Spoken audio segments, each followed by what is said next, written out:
നമസ്കാരം. കഴിഞ്ഞ ദിവസം രാഹുൽ മാങ്കൂട്ടത്തിന്റെ ഒരു വീഡിയോ, രാഹുൽ മാങ്കൂട്ടത്തെ കുറിച്ച് ഇവിടുത്തെ കോടതിയുടെ നിലപാടുകളെ കുറിച്ചൊക്കെ ഒരു വീഡിയോ ചെയ്തപ്പോൾ നല്ല റെസ്പോൺസാണ്. പക്ഷെ വരുന്നതൊക്കെ വാട്സപ്പിലാണ്. നമ്മളെ തെറി വിളിച്ചുകൊണ്ട് രാഹുൽ മാങ്കൂട്ടം എന്ന് പറയുന്ന പെണ്ണുപിടിയനെ കുറിച്ചൊക്കെയാണ് പറയുന്നത്. അല്ല, ഞാൻ ആലോചിക്കുകയാണ്, തെരഞ്ഞെടുപ്പിൽ ഇത്രയധികം വലിയ ഭീകര പരാജയം ഉണ്ടായിട്ടും എന്തോ ആയിക്കോട്ടെ, അയാൾ എന്തെങ്കിലും ഒരു കേസ് ഉണ്ടെങ്കിൽ തന്നെ അത് വ്യക്തിപരമാണ്, അയാളുടെ വ്യക്തിപരമാണ്. സാമൂഹികമായിട്ട് യാതൊരു വിഷയം ഉണ്ടായിട്ടില്ല. മാത്രമല്ല, നമ്മുടെ നിയമ വ്യവസ്ഥിതി വെച്ച് നോക്കുകയാണെന്നുണ്ടെങ്കിൽ അയാൾ തെറ്റുകാരനല്ല, അത് കോടതി പറയുകയാണ്. പക്ഷെ കോടതിയുടെ മേലെ നിന്നുകൊണ്ടാണ് നമ്മളൊക്കെ പല കാര്യങ്ങൾ സംസാരിക്കുന്നത്. അതുകൊണ്ട് കുറച്ചുകൂടി കാര്യങ്ങൾ, ഇന്നലെ കുറച്ച് കാര്യങ്ങൾ മനഃപൂർവ്വം പറയാതിരുന്നതാണ്. അങ്ങനെ പറയാതിരുന്ന കുറച്ച് കാര്യങ്ങൾ കൂടി ഇന്ന് പറയാമെന്ന് വിചാരിക്കുകയാണ്. കാര്യം, മാങ്കൂട്ടത്തിനെതിരെയായിട്ടുള്ള പോലീസ് കേസുകൾ, അതിന് പിന്നിലെ രാഷ്ട്രീയ നാടകങ്ങൾ ഒക്കെ കുറച്ചൊക്കെ ജനങ്ങൾക്ക് അറിയാം. പക്ഷെ എന്തുകൊണ്ട് പിന്നീട് അതേക്കുറിച്ച് സംസാരിക്കുന്നില്ല എന്നതും കൂടി ജനങ്ങൾ അറിയണം. എതിരാളിയെ രാഷ്ട്രീയമായിട്ട് തകർക്കാൻ വേണ്ടിയിട്ട് പിണറായി സർക്കാർ നമ്മുടെ നിയമ സംവിധാനങ്ങളെ, പോലീസിനെയൊക്കെ ദുരുപയോഗം ചെയ്തതിന്റെയും ഒടുവിൽ കോടതിയിലെത്തിയപ്പോൾ കോടതിക്ക് മുന്നിൽ ആ നീക്കങ്ങൾ ഒന്നൊന്നായി തകർന്ന് അടിയുന്നതിന്റെയും കഥകൾ ഇപ്പോഴാണ് പുറത്തു വന്നു തുടങ്ങുന്നത്. കൃത്യമായ ഒരു ചരിത്രം, ഒരു ചിത്രം ഇപ്പോൾ പുറത്തു വന്നു തുടങ്ങി. രാഹുൽ മാങ്കൂട്ടത്തിൽ എന്ന യുവ നേതാവിന്റെ രാഷ്ട്രീയ യുഗം അവസാനിച്ചു എന്ന് കരുതിയവർക്കുള്ള ഒരു ഉഗ്രൻ മറുപടിയാണ് ഇപ്പൊ പുറത്തു വന്നുകൊണ്ടിരിക്കുന്ന കോടതിയുടെ അഭിപ്രായങ്ങൾ, കണ്ടെത്തലുകൾ. രാഹുലിനെ പൂട്ടാൻ വേണ്ടിയിട്ട് തുടങ്ങിയ കാലം നമുക്കറിയാം. ആദ്യത്തെ കേസ്, അത് കഴിഞ്ഞിട്ട് പിന്നെ ഒരു കേസ്. ഈ രണ്ട് കേസുകളും വന്ന ആ ചരിത്രം നോക്കിയാൽ തന്നെ ഇതൊരു ഗൂഢാലോചനയുടെ ഭാഗമായിട്ടാണ്, അല്ലാതെ ഒരു ഇരയ്ക്ക് വേണ്ടിയിട്ട് ഒരു കേസ് ഉണ്ടായതല്ല എന്ന് മനസ്സിലാവും. ആ തിരക്കഥയ്ക്ക് തിരിച്ചടി വന്നിട്ടുണ്ട്. തുടക്കത്തിൽ നമുക്കറിയാം, രാഹുൽ മാങ്കൂട്ടത്തിനെതിരെ ഒരു പരാതിയോ അല്ലെങ്കിൽ ഒരു FIR ഒന്നുമില്ല. എവിടെയോ ചില സോഷ്യൽ മീഡിയയിലെ ചില പ്രചരണങ്ങൾ, ആരൊക്കെയോ പറഞ്ഞിട്ടുള്ള ചില വീഡിയോകൾ, ചില ഇന്റർവ്യൂകൾ, പേര് പറയാതെയുള്ള ചില കാര്യങ്ങൾ, ഈ വാർത്തകളുടെയൊക്കെ അടിസ്ഥാനത്തിൽ ഒരു പരാതി പോലും ഇല്ലാതെ, ഒരു FIR പോലും ഇല്ലാതെ ഇതുവരെ കേരളം കാണാത്ത വിധത്തിൽ ഒരു SIT രൂപീകരിക്കാം. അതായത് സാധാരണഗതിയിൽ ക്രൈംബ്രാഞ്ച് നേരിട്ടൊരു FIR ഇടുന്ന ഒരു പരിപാടിയൊന്നുമില്ല. ഈ കേരള പോലീസ്, സാധാരണ ലോക്കൽ പോലീസ് കേസെടുത്തു കഴിഞ്ഞാൽ അവരുടെ FIRന്റെ തുടർച്ചയായിട്ടാണ് ക്രൈംബ്രാഞ്ചിലേക്ക് പോകുന്നത്. എന്നാൽ ഇവിടെ ലോക്കൽ പോലീസ് അല്ലെങ്കിൽ ഒരു സാധാരണ ഒരു പോലീസ് സ്റ്റേഷനിലെ SHO അറിയാത്ത ഒരു കേസിൽ പെട്ടെന്ന് ക്രൈംബ്രാഞ്ച് ഒരു അന്വേഷണം, ഒരു FIR അങ്ങോട്ട് എടുക്കുന്നു. എന്നിട്ട് ആ അന്വേഷണ ഏജൻസി രാഹുൽ മാങ്കൂട്ടത്തിന്റെ പിന്നാലെ അങ്ങോട്ട് പായുന്നു. നമ്മൾ ശ്രദ്ധിക്കേണ്ടത്, ഈ സമയത്തും ഒരു FIR ഒരു പരാതിക്കാരി ഇല്ല എന്നുള്ളതാണ്. ഈ വാട്സപ്പിലും ഫേസ്ബുക്കിലും യൂട്യൂബിലും ഒക്കെ കാണുന്ന ചില വീഡിയോകളുടെ പ്രചരണത്തിന്റെ ഉദ്ദേശത്തിൽ കേസ് എടുക്കാനാണെന്നുണ്ടെങ്കിൽ CPMന്റെ മന്ത്രിമാരും, അന്നത്തെ മന്ത്രിമാരും ഇപ്പോഴത്തെ MLA മാരും പ്രതിപക്ഷ നേതാവും അടക്കം ആരെങ്കിലും പുറത്തുണ്ടാവുമോ? അതൊന്ന് ചിന്തിക്കണ്ടേ? അതുകൊണ്ട് ഇത്തരത്തിലുള്ള പ്രചരണങ്ങളെ മാത്രം മുൻനിർത്തിയിട്ട് ഒരു പ്രത്യേക അന്വേഷണ സംഘത്തെ സർക്കാർ ഉണ്ടാക്കുക എന്ന് പറഞ്ഞാൽ അത് തന്നെ ചോദ്യം ചെയ്യപ്പെടേണ്ടതാണ്. പക്ഷെ എന്തുകൊണ്ടോ സമൂഹത്തിൽ അത്രയധികം ഒരു ചർച്ച ഉണ്ടായില്ല. ജനങ്ങൾ എന്ന് പറഞ്ഞാൽ വലിയൊരു വിഭാഗം ജനങ്ങൾ രാഹുൽ മാങ്കൂട്ടത്തിനൊപ്പം നിന്നു. കോൺഗ്രസിന്റെ പ്രവർത്തകർ, പ്രാദേശിക പ്രവർത്തകരും രാഹുൽ മാങ്കൂട്ടത്തിനൊപ്പം നിന്നു. മറ്റുള്ളവർ ഒരുപക്ഷെ അവരുടെ സ്ഥാനം പോകുമെന്നോ അല്ലെങ്കിൽ സംഘടനയിൽ തങ്ങൾ ഒരുപക്ഷെ പിന്തള്ളപ്പെട്ടുവെന്നോ പോകുന്നോ ഒക്കെ കരുതിയിട്ടായിരിക്കും ഒരുപക്ഷെ മാറി നിന്നത്. ഏതായാലും പോലീസിന്റെ പിന്നത്തെ പണി എന്ന് പറയുന്നത്, അത് ഈ അന്വേഷണ ഏജൻസിയുടെ പണി എന്ന് പറയുന്നത് പരാതിക്കാരെ കണ്ടെത്തുക എന്നുള്ളതാണ്. അവർ ഭൂതക്കണ്ണാടിയും കൊണ്ട് ഇറങ്ങി നടന്നു, പലരെയും സമീപിച്ചു, അവരെയൊക്കെ നിർബന്ധിച്ച് പരാതികൾ എഴുതി വാങ്ങി. അങ്ങനെ എഴുതി വാങ്ങാനായിട്ട് കിണഞ്ഞ് പരിശ്രമിച്ചു. ആദ്യമൊന്നും പരാതി കിട്ടിയില്ല, പിന്നീട് അത് കിട്ടി. പക്ഷെ ഈ സമയത്ത് കോൺഗ്രസ് പാർട്ടി ചെയ്തത് പ്രതിരോധത്തിലേക്ക് അങ്ങോട്ട് ഒതുങ്ങി. രാഹുൽ മാങ്കൂട്ടത്തിനെ സപ്പോർട്ട് ചെയ്തുകൊണ്ട് കേസ് വരുമ്പോൾ നോക്കാം, FIR വരട്ടെ, അപ്പം നമുക്ക് നടപടി എടുക്കാം എന്നൊരു CPMന്റെ നിലപാടുണ്ടല്ലോ, ആ നിലപാടിലേക്ക് കോൺഗ്രസ് എത്തിയില്ല. പകരം ഒരു പ്രതിരോധത്തിലേക്ക് കൊണ്ട് മാറി. അതിന്റെ വഴിക്ക് പോട്ടെ, എന്തോ ചെയ്യട്ടെ എന്ന് കരുതിയിട്ട് രാഹുൽ മാങ്കൂട്ടത്തിനെ ഒറ്റപ്പെടുത്തുന്ന ഒരു സാഹചര്യം അവിടെ നിന്നും ഉണ്ടായി. എല്ലാം പറയണല്ലോ. ഏതായാലും ആ ഘട്ടത്തിൽ ഒരു പരാതിക്കാരിയെ കിട്ടി. എവിടെ നിന്നോ ഒരു പരാതിക്കാരി. കാര്യം കോൺഗ്രസ് രാഹുൽ മാങ്കൂട്ടത്തോടെ നിൽക്കും എന്ന് കരുതിയിരുന്നെങ്കിൽ ഒരുപക്ഷെ അത്തരത്തിലൊരു പരാതിക്കാരി ഉദയം ചെയ്യില്ലായിരുന്നു. ഇവിടെ കോൺഗ്രസിന്റെ നേതൃത്വം രാഹുൽ മാങ്കൂട്ടത്തിനോടൊപ്പം നിൽക്കില്ല എന്ന് CPMന് എപ്പോ തോന്നിയോ ആ സമയത്ത് ഒരു പരാതിക്കാരി പെട്ടെന്ന് രംഗത്ത് അവരെ ഇറക്കി കൊണ്ടുവന്ന് പോലീസ് ആദ്യ കേസ് അങ്ങോട്ട് രജിസ്റ്റർ ചെയ്തു. ഈ സമയത്ത് പ്രാദേശിക ഘടകങ്ങളിലെ നേതാക്കളും കേരളത്തിലെ ജനങ്ങളും രാഹുലിനൊപ്പം നിന്നു. പക്ഷെ പാർട്ടിയും മറ്റുമെല്ലാം രാഹുലിനെതിരെ നിന്നു. ഈ സർക്കാരിന്റെ ഗൂഢാലോചന, അതായത് ഒരു സംഘത്തിന്റെ ഗൂഢാലോചന കോൺഗ്രസിനെ തകർക്കാൻ വേണ്ടിയിട്ടാണ്. പ്രത്യേകിച്ച് അതിൽ ശ്രദ്ധേയനായി നിൽക്കുന്ന യുവാക്കൾ, അവരെ തകർക്കാൻ വേണ്ടിയിട്ടാണ്. അതിലൊരു യുവാവാണ് താൻ എന്നതുകൊണ്ട് തന്നെ തകർക്കാൻ വേണ്ടിയിട്ടാണ് ഇമാതിരിയുള്ള ചെറ്റത്തരങ്ങൾ മുഴുവൻ കാണിക്കുന്നത് എന്ന് മനസ്സിലാക്കിയിട്ട് ഒരു നിയമ പോരാട്ടത്തിനായി രാഹുൽ ഇറങ്ങുകയും ചെയ്തു. നമുക്കറിയാം തിരുവനന്തപുരത്ത് സെഷൻ കോടതിയിൽ മുൻകൂർ ജാമ്യാപേക്ഷ നൽകിയത്. കേസ് പരിഗണിച്ച കോടതി ഇതിലെവിടെയാണ് റേപ്പ്, ഇതിൽ ബലാത്സംഗം എവിടെയുണ്ട്, എവിടെയാണ് ഉള്ളത് എന്ന് തുടർച്ചയായിട്ട് ചോദിച്ചപ്പോൾ പോലീസ് ആകെ പ്രതിരോധത്തിലായി. അങ്ങനെ ജാമ്യ ഹർജിയിൽ വിധി വരാനിരിക്കെ പോലീസ് ഒരു കള്ളക്കളി കളിച്ചു. ഒരു തെളിവ് കൂടി ഹാജരാക്കാനുണ്ട് എന്ന് പറഞ്ഞുകൊണ്ട് പിറ്റേന്നത്തേക്ക് കേസ് വെച്ചിട്ട് അന്ന് രാത്രിക്ക് രാത്രി പുതിയ ഒരാളെ തപ്പിപ്പിടിച്ച് ഉണ്ടാക്കി എന്ന് പറയുന്നു. ഇതുവരെ ആള് രംഗത്തൊന്നും വന്നിട്ടില്ല. എന്നിട്ട് ആദ്യ കേസിൽ ബലാത്സംഗം ഇല്ല എന്ന് ബോധ്യപ്പെട്ടിട്ടും മറ്റൊരു കേസ് കൂടി വന്നതിനാൽ, ഒരു എഫ്ഐആറും കൂടെ വന്നതുകൊണ്ട് അത് പ്രോസിക്യൂഷൻ കോടതിയിൽ അറിയിച്ചു കഴിഞ്ഞപ്പോൾ സ്വാഭാവികമായിട്ടും കോടതിക്ക് ജാമ്യം നിഷേധിക്കേണ്ട ഒരു സാഹചര്യം വന്നു. അത് നമ്മുടെ കേരളം, ലോകം മൊത്തം ആഘോഷിച്ചെന്ന് നമുക്ക് എല്ലാവർക്കും അറിയാം. എന്നാൽ രാഹുൽ മാങ്കൂട്ടത്തിൽ അവിടെ നിന്നിട്ടില്ല. രാഹുൽ മാങ്കൂട്ടത്തിൽ നേരെ ഹൈക്കോടതിയിൽ പോയി. ഹൈക്കോടതിയിൽ അത് കിട്ടുമെന്നറിയാം. കാരണം താഴെ കോടതികൾക്ക്, മജിസ്ട്രേറ്റ് കോടതികൾക്ക് ഒരു പരിധിയുണ്ട്. ആ പരിധിക്ക് അപ്പുറത്തേക്ക് അവർക്ക് നിൽക്കാൻ കഴിയില്ല, അവർ നിൽക്കയില്ല. ഹൈക്കോടതിയിൽ പോയി കഴിഞ്ഞപ്പോൾ കേസ് അത്ര ഒരു സീരിയസ് ആയിട്ടുള്ള കേസല്ല എന്ന് പ്രഥമ ദൃഷ്ടിയ തന്നെ ഹൈക്കോടതിക്ക് മനസ്സിലായി. അതൊക്കെ പിന്നീട് വാദം കേൾക്കാം, പിന്നീട് പരിഗണിക്കാം, തൽക്കാലം നോട്ട് അറസ്റ്റ്, രാഹുലിനെ അറസ്റ്റ് ചെയ്യേണ്ട എന്നുള്ളൊരു ഉത്തരവ് അങ്ങ് കൊടുത്തു. അങ്ങനെ രണ്ടാമത്തെ കോടതിയിൽ നിന്ന് ബലാത്സംഗം നിലനിൽക്കില്ല എന്ന ഒരു നിരീക്ഷണത്തോടെ മുൻകൂർ ജാമ്യവും കൂട്ടി. അങ്ങനെ ഒന്നാമത്തെയും രണ്ടാമത്തെ കേസ്, ആദ്യത്തേൽ നോട്ട് അറസ്റ്റ്, രണ്ടാമത്തേൽ മുൻകൂർ ജാമ്യം, ഇത് രണ്ടും കിട്ടി രാഹുൽ മാങ്കൂട്ടത്തിൽ വീണ്ടും പൊതുരംഗത്ത് പ്രത്യക്ഷപ്പെട്ടു, പുറത്തിറങ്ങി. ഇത് CPM-ന് ചില്ലറ നാണക്കേടൊന്നുമല്ല ഉണ്ടാക്കിയത്.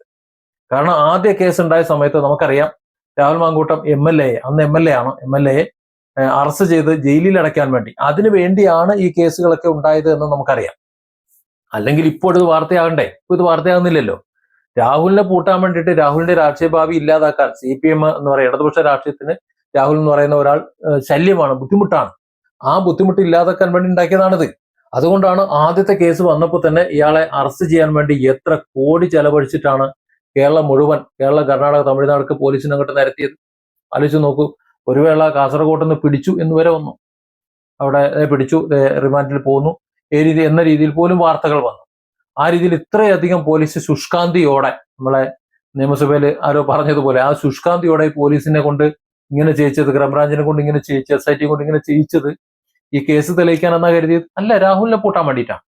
പക്ഷെ രാഹുലിനെ പൂട്ടാൻ കഴിഞ്ഞില്ല. അതുകൊണ്ട് തന്നെ ഈ രണ്ട് കേസിലും ഒന്നിൽ നോട്ട് അറസ്റ്റും ഒന്നിൽ ജാമ്യം കിട്ടിയതോടെ CPM-ന് നാണം കെട്ടു എന്ന് പറയാം. ഇയാൾ അകത്താക്കാൻ പറ്റില്ലല്ലോ, ഇയാൾ പുറത്ത് തന്നെ നിൽക്കുകയാണല്ലോ. അതുകൊണ്ട് ഇയാളെ എങ്ങനെയെങ്കിലും അറസ്റ്റിലാക്കിയേ പറ്റുള്ളൂ. അതായത് ഈ തെരഞ്ഞെടുപ്പ് കാലത്ത് ഇയാൾ മത്സരിക്കാൻ പാടില്ല. ഇയാളെ രാഷ്ട്രീയ ഭാവി കൂമ്പടയാണ്. ഏറ്റവും അധികം പ്രയാസം ഉണ്ടാകുന്നത് CPM-ന് രണ്ട് പേരാണ്. അതായത് ഷാഫി പറമ്പിൽ, രാഹുൽ മാങ്കൂട്ടത്തിലാണെന്ന് അവർക്കറിയാം. ഇവരെ രണ്ടുപേരെ ഒതുക്കി കഴിഞ്ഞാൽ ബാക്കിയുള്ളവരെ ഒതുക്കാൻ എളുപ്പമാണെന്നും അറിയാം. അതായത് ഒരു മൂന്നാം തുടർഭരണം ഉറപ്പിച്ച അവർ ആ തുടർഭരണത്തിന് തടസ്സമായി നിൽക്കാൻ സാധ്യതയുള്ള ആൾക്കാരെ വെട്ടി നിർത്താനാണ് ശ്രമിച്ചുകൊണ്ടിരുന്നത്. അതിൽ രാഹുൽ മാങ്കൂട്ടത്തിന്റെ കാര്യത്തിൽ അവർ വിജയിച്ചു, ഭാഗികമായി വിജയിച്ചു എന്ന കാര്യം ശരിയും തന്നെയാണ്. ഏതായാലും ഒരു അറസ്റ്റ് അവിടെ ഉണ്ടാകണം, രാഹുൽ മാങ്കൂട്ടത്തിനെ ജയിലിൽ അടയ്ക്കണം എന്നതുകൊണ്ട് ചെവി അറിയാതെ, ആരും അറിയാതെ, ഈ ലോകത്ത് അങ്ങനെ ഒരു സ്ത്രീ ഉണ്ടോ എന്ന് പോലും അറിയില്ല, ഒരു മൊഴിയെടുക്കൽ ഉണ്ടായിട്ടില്ല, ഒന്നും ഉണ്ടായിട്ടില്ല, ഒന്നും ഉണ്ടാകാതെ രാത്രിക്ക് രാത്രി ഒരു കേസുണ്ടാകുന്നു. ആ കേസിൽ അർദ്ധരാത്രിയിൽ പൊക്കിക്കൊണ്ടുപോയിട്ട് പകരം വെട്ടുന്നു. ഒന്ന് ആലോചിച്ച് നോക്കൂ. ഈ രാഷ്ട്രീയ പകപോക്കൽ അവിടെ എങ്ങനെ നിന്നോ? ഇത്തരത്തിൽ CPM പെരുമാറിയത്, അല്ലെങ്കിൽ CPM-ന്റെ സർക്കാർ പെരുമാറിയത്, പോലീസിനെ കൊണ്ട് പെരുമാറിച്ചത് ഈ കോടതി ഉത്തരവുകളെ അട്ടിമറിക്കാൻ വേണ്ടിയിട്ടല്ലേ? നോട്ട് അറസ്റ്റാണ്, അറസ്റ്റ് ചെയ്യാൻ പറ്റില്ല. അതുകൊണ്ട് മൂന്നാമതൊരു കള്ളക്കേസ് ഇട്ട് രഹസ്യമായിട്ട് വെച്ചിട്ട് ഒരു നടപടിക്രമവും, ഒരു തരത്തിലുള്ള നടപടിക്രമങ്ങളും ഒന്നും പാലിക്കാതെ പാലക്കാട്ടെ താമസ സ്ഥലത്ത് നിന്നിട്ട് അർദ്ധരാത്രിയിൽ നേരെ കൊണ്ടുപോയി മജിസ്ട്രേറ്റിന് മുന്നിൽ ഹാജരാക്കി. വക്കീലോ ആരും ഒരു മനുഷ്യനും അറിഞ്ഞില്ല, നേരെ അങ്ങ് റിമാൻഡ് ചെയ്തു. 2 ആഴ്ചത്തെ റിമാൻഡ്. ഒന്ന് ആലോചിച്ച് നോക്കൂ. പത്തനംതിട്ട പ്രിൻസിപ്പൽ സെഷൻ കോടതി ജാമ്യം അനുവദിച്ചുകൊണ്ട് പോലീസിനെ രൂക്ഷമായി വിമർശിച്ചിട്ടുണ്ട്. കാനഡയിലുള്ള ഒരു യുവതി ഇമെയിൽ വഴി അയച്ചിട്ടുള്ള പരാതി, അവരുടെ മൊഴി പോലും എടുക്കാതെ എങ്ങനെയാണ് നിങ്ങൾ ഒരാളെ അറസ്റ്റ് ചെയ്യുന്നത്?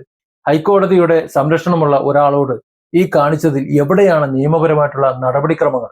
ഇതിൽ എവിടെയാണ് ബലാത്സംഗം ഒളിഞ്ഞിരിക്കുന്നത്? ഇത്തരത്തിലുള്ള ചോദ്യങ്ങൾ ചോദിച്ച് പോലീസിനെ അങ്ങോട്ട് വട്ടം ചുറ്റിച്ചു. നോക്കൂ, അവരുടെ ആവശ്യം രാഹുൽ മാങ്കൂട്ടത്തിനെ ശിക്ഷിക്കുക എന്നുള്ളതല്ല. തെരഞ്ഞെടുപ്പ് കാലത്ത് രാഹുൽ മാങ്കൂട്ടം ഈ തെരഞ്ഞെടുപ്പ് ഗോതയിൽ ഉണ്ടാകരുത്, പ്രചരണ ഭാഗത്ത് പോലും ഉണ്ടാകരുത്, അത്രയേ ഉള്ളൂ. അയാൾ പാലക്കാട് മത്സരിക്കരുത്, അതുപോലെ മറ്റെവിടെയും മത്സരിക്കരുത്, തെരഞ്ഞെടുപ്പ് രംഗത്ത് പ്രത്യക്ഷമായിട്ട് ഒരു വേദികൾ ഉണ്ടാവരുത്. നോക്കൂ, ഈ കഴിഞ്ഞ തെരഞ്ഞെടുപ്പ് കാലത്ത് വേദികളിൽ നിന്ന് വേദികളിലേക്ക് തീപ്പൊരി പ്രസംഗവുമായി പോകേണ്ട ഒരാളല്ലായിരുന്നു രാഹുൽ മാങ്കൂട്ടത്തിൽ. കോൺഗ്രസ് പാർട്ടിയിൽ നിന്ന് പോലും പുറത്താക്കപ്പെട്ട് ഒറ്റപ്പെട്ട് നിൽക്കുന്ന ഒരു സാഹചര്യമല്ലായിരുന്നു. ഈ ഒരു ആവശ്യം സൃഷ്ടിക്കുക എന്നുള്ളത് മാത്രമല്ല അവരുടെ ഉദ്ദേശം. CPM-ന്റെ ഉദ്ദേശം. അത് നടന്നു. അവരുടെ ഉദ്ദേശം നടന്നു. രാഹുലിന്റെ ഈ കേസ് തെളിയണമെന്നൊന്നും അവർക്ക് ആഗ്രഹമൊന്നുമില്ല. കോടതിയുടെ ചോദ്യങ്ങൾക്ക് പോലീസിന് മറുപടി പറഞ്ഞാലും പറഞ്ഞില്ലെങ്കിലും അതുകൊണ്ട് അവർക്ക് കുഴപ്പമൊന്നുമില്ല. ഈ രാഹുൽ മാങ്കൂട്ടത്തിന്റെ കരിയർ തകർക്കുക, അതാണ്. ആ ഒരൊറ്റ കാര്യം മാത്രമേ ഉണ്ടായിരുന്നുള്ളൂ. എന്നാൽ ഈ കേസുകളുടെ ഒക്കെ ബഹളങ്ങൾക്കിടയിൽ രാഹുലിന് വലിയ രാഷ്ട്രീയ നഷ്ടങ്ങൾ സംഭവിച്ചു എന്നുള്ള സത്യമല്ലേ? സിറ്റിംഗ് MLA ആയിരുന്നിട്ടും പാലക്കാട് സീറ്റ് നിഷേധിക്കപ്പെട്ടു.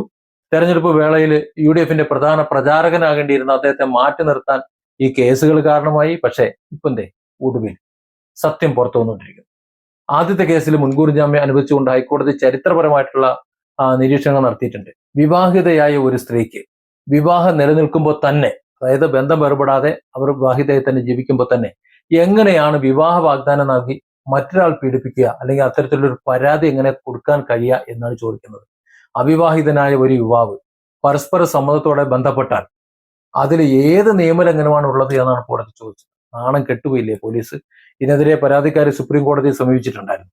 ആ കേസിന് സുപ്രീം കോടതി പോയി എന്ന് പറഞ്ഞതിലൂടെ മാധ്യമ ലോകം ആഘോഷിക്കാൻ ചെയ്തിരുന്നു. പക്ഷേ ആ കേസ് ഫയലിൽ പോലും സ്വീകരിക്കാതെ സുപ്രീം കോടതി, പരമോന്നത കോടതി തള്ളിയ വാർത്തയാണ് നമ്മളിപ്പോ കേട്ടുകൊണ്ടും ഇരിക്കുന്നത്. അതുകൊണ്ട് നമ്മൾ നിലവിലെ ഒരു സാഹചര്യം പരിശോധിക്കണം. തകർന്ന് തരിപ്പണമാകുന്ന കുറ്റപത്രങ്ങൾ പരിശോധിക്കണം. 1-2 കേസുകളിലല്ല, ഈ എല്ലാ കേസുകളിലും കൃത്യമായ തെളിവില്ലാത്തത് കൊണ്ട് ഈ കഴിഞ്ഞ പിണറായി സർക്കാരിന്റെ കാലത്ത് കുറ്റപത്രം സമർപ്പിക്കാൻ പോലും പോലീസിന് കഴിഞ്ഞിരുന്നില്ല എന്ന് ചിന്തിക്കണം. എനിക്ക് തോന്നുന്നത് അവർ മനഃപൂർവ്വം സമർപ്പിക്കാത്തത്. കാരണം അവരുടെ ഉദ്ദേശം എന്ന് പറഞ്ഞാൽ അവരുടെ കയ്യിൽ തെളിവില്ല, ഇതൊക്കെ കള്ളക്കേസുകളാണെന്ന് അവർക്കറിയാം. രാഹുലിനെ ഇറക്കരുത് എന്നുള്ളതാണല്ലോ ലക്ഷ്യം. അത് നടന്നല്ലോ. ഇനിയിപ്പോ കേസിന്റെ വഴി എന്തായിക്കോട്ടെ, രാഹുൽ രക്ഷപ്പെടുകയോ രക്ഷിക്കപ്പെടുകയോ എന്തായിക്കോട്ടെ, അതാണ് അവരുടെ ഒരു ലക്ഷ്യം, അതായിരിക്കും. ഏതായാലും 3ാമത്തെ കേസിൽ കെട്ടിച്ചമച്ച കഥയുമായിട്ട് പോലീസ് നൽകിയിട്ടുള്ള ഒരു കുറ്റപത്രം ഈ കഴിഞ്ഞ ദിവസം കോടതി പരിശോധിച്ച ശേഷം തള്ളിക്കളഞ്ഞ വാർത്ത ശ്രദ്ധേയമാണ്.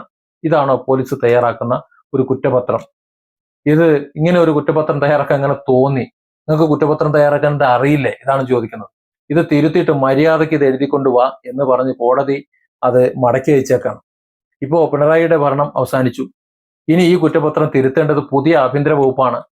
എനിക്ക് തോന്നുന്നില്ല VD സതീശന്റെ നേതൃത്വത്തിലുള്ള സർക്കാർ ഈ കേസിൽ ഇടപെടും എന്നുള്ളത്. കാരണം ഈ തെരഞ്ഞെടുപ്പിന്റെ തുടക്കത്തിൽ നമുക്കറിയാം, തെരഞ്ഞെടുപ്പ് പ്രഖ്യാപിക്കുന്ന സമയത്ത് രാഹുൽ മാങ്കൂട്ടത്തിനെതിരെ കർശന നിലപാടുമായി നിന്നത് VD സതീശനാണ്.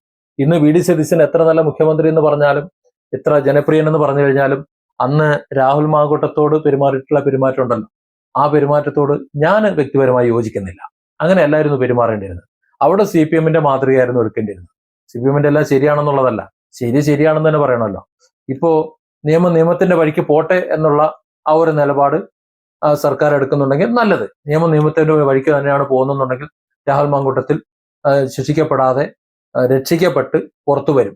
രാഹുലിന് തിരിച്ചു കേസ് കൊടുക്കുകയാണെങ്കിൽ ബാക്കിയുള്ളവർക്ക് പണിയുമാകും, പോലീസിന്റെ പണിയും തെറിക്കും. ഏതായാലും രാഹുൽ മാങ്കൂട്ടത്തിനെ പൂട്ടാൻ ഒരുക്കിയിട്ടുള്ള 3 കേസുകളിലും 8 നിലയിൽ പൊട്ടിയിരിക്കുന്ന വാർത്തകളാണ് കഴിഞ്ഞ മണിക്കൂറുകൾ പുറത്തു വന്നുകൊണ്ടിരിക്കുന്നത്. ആദ്യത്തെ 2 കേസുകൾ രാഷ്ട്രീയ സമ്മർദ്ദം മൂലം ഉണ്ടായതാണ് എന്ന് കാണിച്ച് പോലീസ് തന്നെ ഇനി റഫർ ചെയ്യും. പിന്നെ കോടതി തിരിച്ചയച്ചുള്ള 3ാമത്തെ കേസ് തെളിവുകളില്ലാത്തതിനാൽ ഹൈക്കോടതി വഴി അത് കോഷ് ചെയ്യാനും പറ്റും. ചുരുക്കം പറഞ്ഞാൽ വേട്ടയാടലുകളുടെ കരിനിഴൽ നീങ്ങി ഇനി ഏതാനും മാസങ്ങൾക്ക് തന്നെ രാഹുൽ മാങ്കൂട്ടത്തിൽ പൂർവാധികം ശക്തിയോടെ സജീവ രാഷ്ട്രീയത്തിലേക്ക് മടങ്ങിയെത്തും എന്നുള്ള ഒരു വാർത്ത നമുക്ക് വേണമെങ്കിൽ പറയാം. ശത്രുക്കൾ അദ്ദേഹത്തെ രാഷ്ട്രീയമായി ഇല്ലാതാക്കാൻ ഒരുക്കിയിട്ടുള്ള സകല കണികളും, ആ കണികളെ ഒക്കെ രാഹുലിന്റെ ശക്തമായ ഒരു രാഷ്ട്രീയ പുനർജന്മത്തിനാണ് വഴി തുറന്നിരിക്കുന്നത് എന്ന് പറയാതിരിക്കാൻ വയ്യ. Different angles. Don't forget to subscribe and support this channel.